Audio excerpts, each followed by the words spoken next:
All right, everybody, if y'all didn't know, we are, hold on.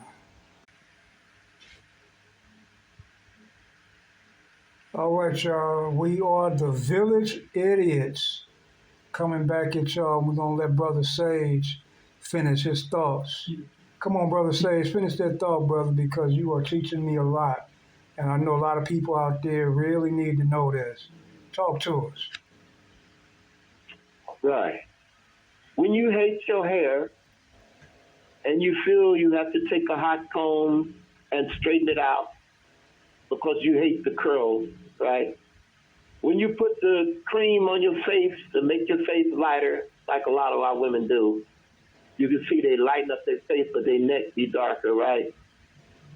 The self-hatred is to the point where it's in the subconscious. You're not even aware.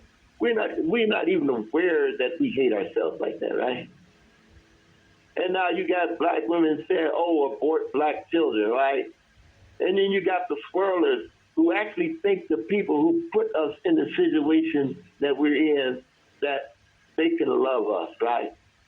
So you got these black girls going to these white men thinking that these white men is going to love them and treat them better than a black man can or will, right? And now we're finding out these sisters being unalive. They're finding out their pedalization, putting these white men on the pedal, finding out these white men that they thought that they were so in love with, find out eventually that they're racist, right? As example, this girl on this show was with this guy for a whole year, and then she finds out that, oh, he's a racist.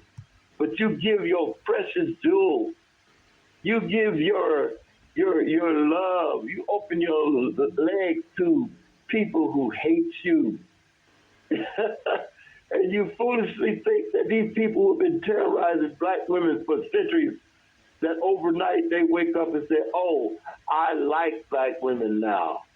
You gotta be out of your mind. Black men, you gotta be out of your mind to think that the ancestors of these people who murdered our ancestors and tortured them and did some of the most crazy and most vicious and vicious things to our ancestors now can fall in love with us. And if you believe that, you're foolish and you don't understand history.